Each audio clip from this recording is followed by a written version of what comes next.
Hi guys, welcome to the channel. Now today what we're going to do is to take a look at some of the new tools that have arrived in PhotoLab 8 and position those in the context of a complete workflow. So let's get into it. Alright, so this is the picture we're going to work on, and let's just have a look and see what the challenge is going to be here. So initially, check for noise. Sure enough, there was a lot of noise. You can see it was recorded, if you like, at ISO 5000. So let's bring that back to fit.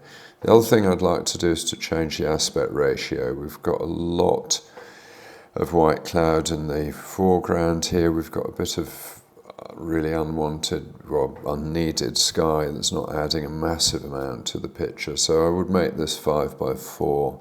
Other things to look at here, if we look at the histogram, we can see that there's lots of headroom on both sides. So this is nowhere near clipping, and it's nowhere near suffocating the darks either. So we've got quite a lot to play with here. What we want to do is to perhaps have the cloud rendered a little more bright. We want to bring out the warming effect of the sun on this side of the rocks, which will give it a more three-dimensional look. Perhaps bring out some of the nice pink shading on the underside of the clouds here, and generally make this picture pop a little bit. So let's get started on that. Okay, so first thing we do, we go into the customize screen, and here we can change the crop and set the level of denoising that we want to engage with. So let's first of all set the crop. Invoke the crop tool.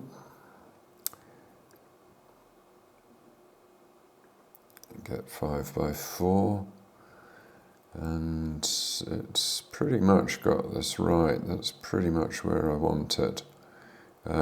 This is one of those pictures where you don't necessarily want to do rule of thirds or anything. We've got a very strong image which obviously belongs in the center.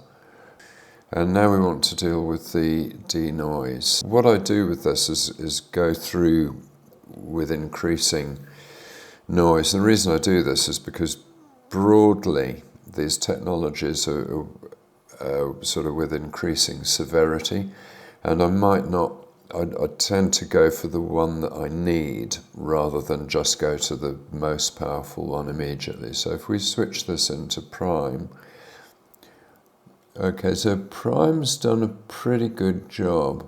I'm not mad about the sort of, there's a slightly unreal look here to the detail in the rock. So let's see if we can improve on that. We'll go to deep prime. It's a little bit better. And deep prime. Let's look at it at 100%. This looks absolutely fine. 200%. Yeah, I think that this is actually better with XD2S than it was with deep prime or high quality.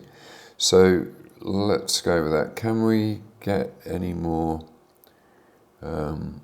exact? So let's force the detail a little bit, and that's had an immediate effect. Let's look at that at 100%. We need to make sure that we're not over egging this, basically. I think that's fine. Okay, that's good. Now we can keep this window. Let's just have a look at that. The question here is, do we want lens softness compensation applied? Well, it's been applied by the default preset. So if we turn that off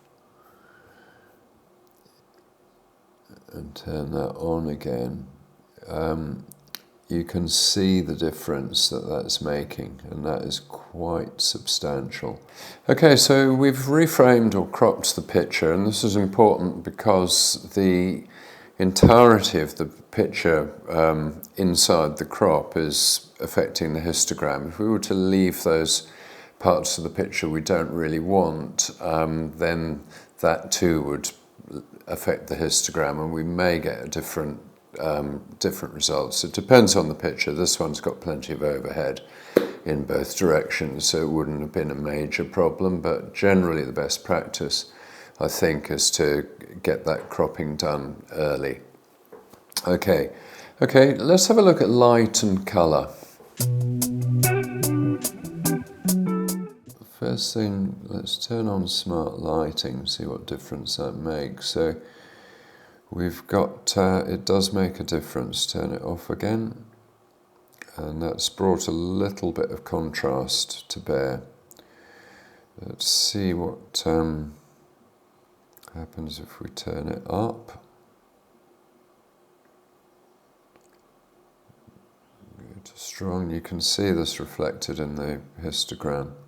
Custom. So I think what I will do with this is I'll go back to slide, but I might move the needle here. And again, let's just have a look in the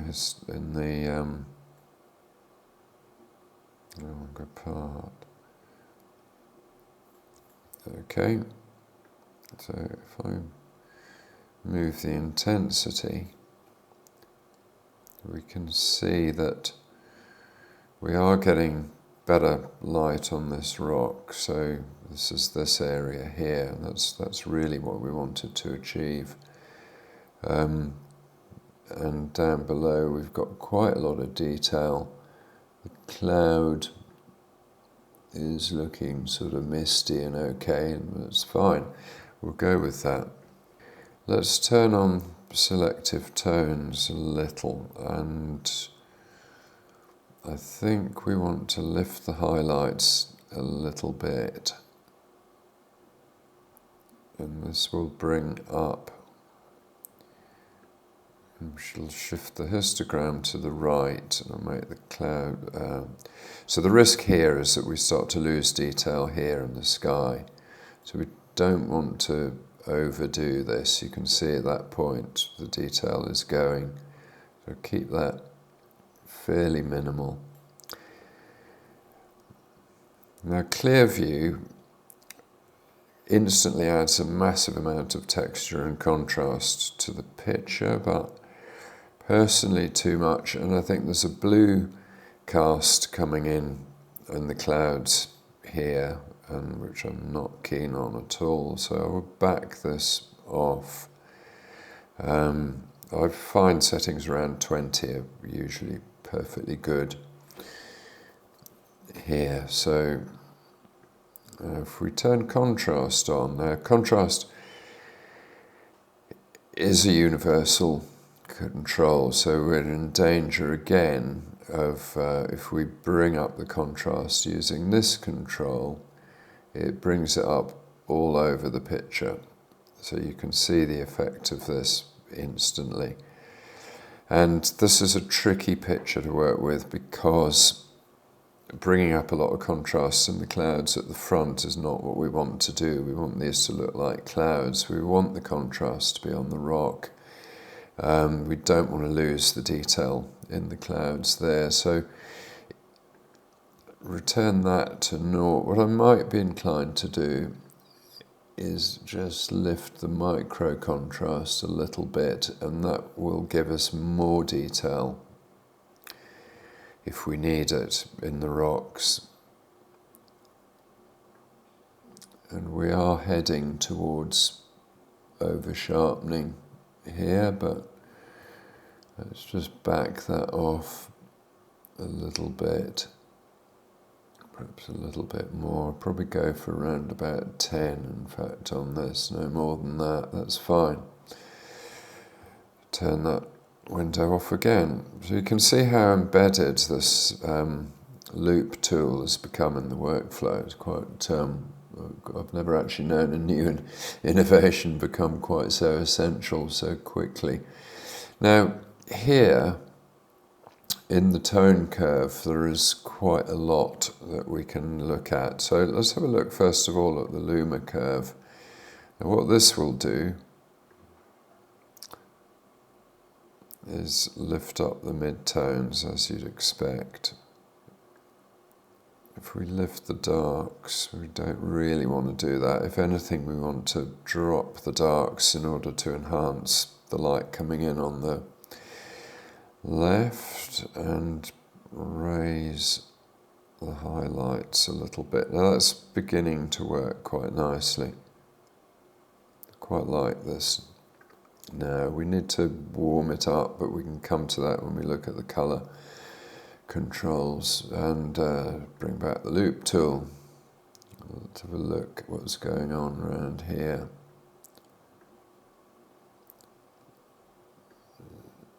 Nicely cloudy, and the rocks are very detailed indeed.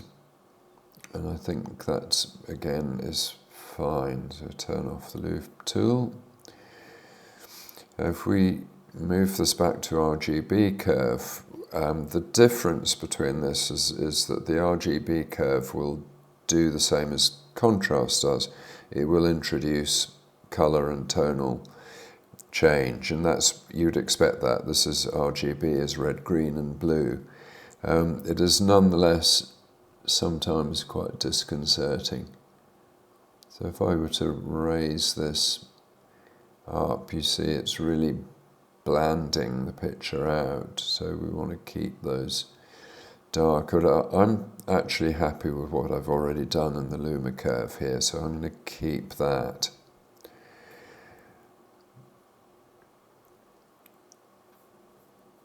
Now the tone picker curve is kind of interesting because the intent of it is to pick out an area, and this has created a spot here, and that, if we manipulate that, you can see immediately we're in RGB, and you can see that that's bringing a lot more detail.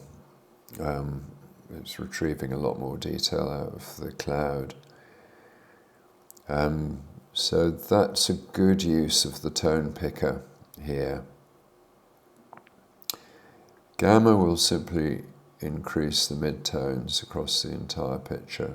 We don't need to do that. So return that to 0.0. Okay, so that's pretty much our light dealt with. Let's have a look at the colour. Now some of these could possibly have been set at the beginning, but we need to just check. So this is actually what I would have chosen. So let's just change this and see what the difference is. So I think that is an improvement. So this is now using the Canon rendering. I might back that off a little bit.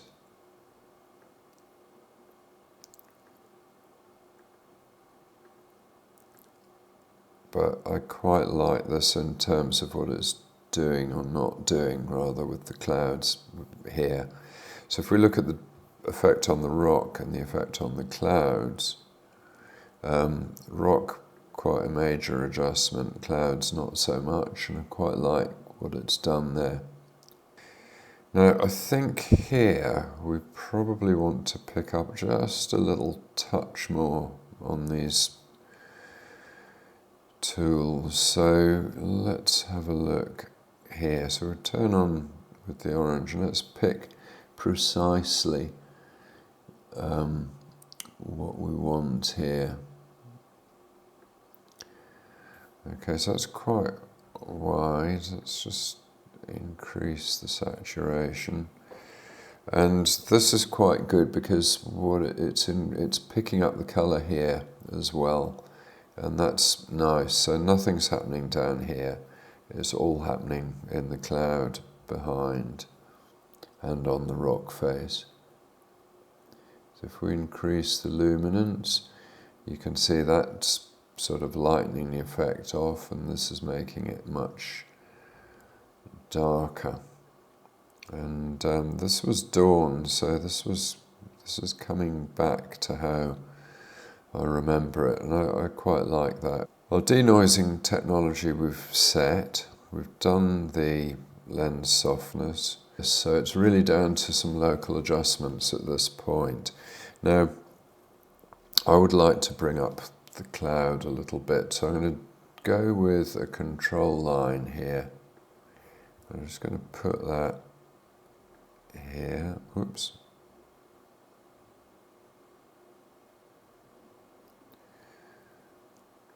And we can sample anywhere along this. So I'm going to sample here because I want to affect certainly the front of the screen. So we'll leave it on 100%.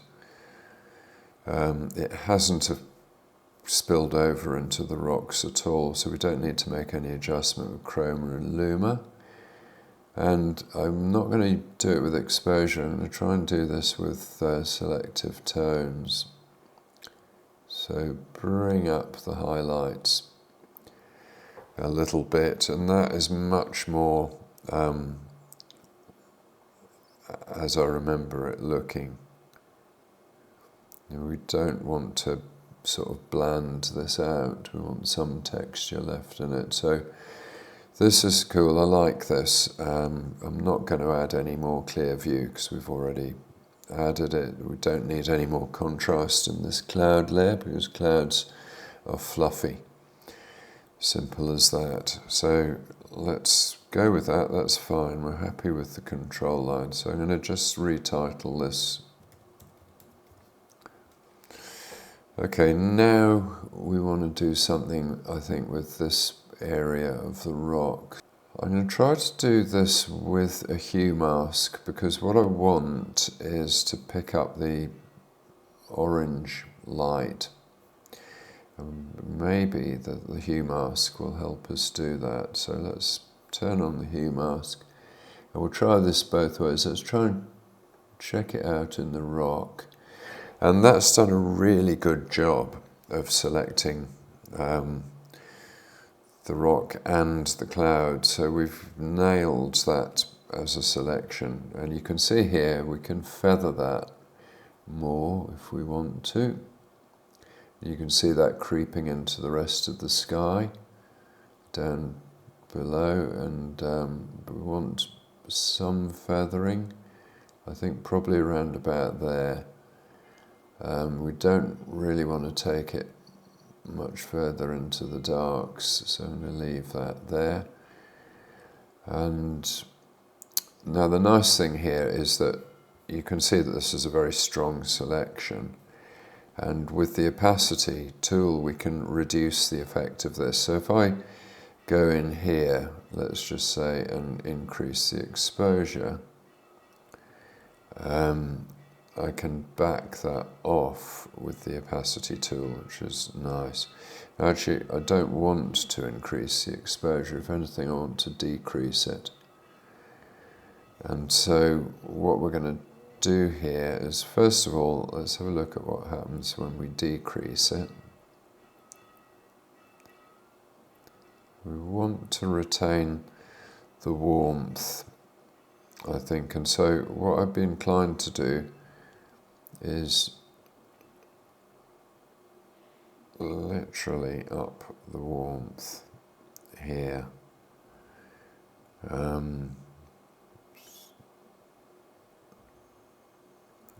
Don't really, these are very small adjustments. What we're trying to do is to just edge this.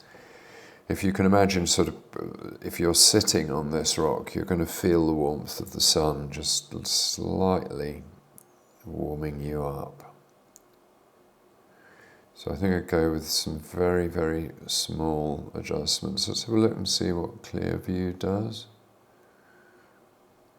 Now, the nice thing about clear view in this dialogue is that the effect of it is much more muted and is much more controllable, and actually here it's done a pretty good job. So this is now beginning to look warmer here and colder here, and that's exactly what it would have been. So I think I'm going to keep that. I like that a lot. Okay, so back to further local adjustments. The next question really is the last one. Let's just turn these off to see what the effect has been overall. And you can see we've lifted up the light here. And if I just close that off, got rid of the tooltips, and turn that on, you can see the light on the mountain is slightly more, quite nice. Turn it off. So we've lost a little bit of definition on those clouds, but not massively. I think I quite like this. This has done a pretty good job. And it's not often I say that about Clearview. Okay, before we move on to this next section, if you can just take a moment and go down below the video, hit the like button, and if you're not subscribed to the channel, please subscribe. That would be really useful. The reason I ask you to hit the like button is because every like pushes this video out to more people who will be interested in PhotoLab 8. It's as simple as that. So if you've thought this video is useful, hit the like button. Fantastic. What remains here, I want to compare the hue mask to the luminance mask. So let's go back into our local adjustments, and let's turn off the hue mask. Okay, now let's see if we can repeat that selection with a luminosity mask. So we're turning the luminosity mask on, and I'm going to do plus. Okay, and we'll try it on the clouds initially. Okay, so an immediate and very obvious difference here. This is picked on terms of luminosity. So if you imagine turning this picture to black and white, this is going to be the same or a similar grey tone. And you can see, if you look to the left-hand side, all of these whites here, very close to what we've got up here. So it's basically selected the whole of the sky and the whole of the clouds underneath. And to a much lesser degree, the rock. There is a little bit of masking on the rock. Let's go to the black and white overlay here, and what's white is selected and what's black is not selected. So you can see tiny amount of shading on the rock, but much stronger in the sky and quite strong here. Okay, let's try this on the rock to see if we can get a better result. And we need to hit the plus icon, and let's go there. Okay, and let's turn this into black and white.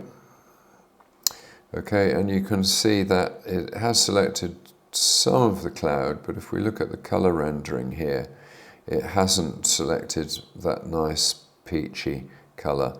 So this is the key difference between luminosity and hue. With luminosity, visualize the picture in black and white and ask yourself, are these going to be the same or similar shades of grey on a black and white spectrum? And it doesn't matter what the object is in the mask. If we're working with a hue mask, it is completely different. So with the hue mask, we turn that back on there.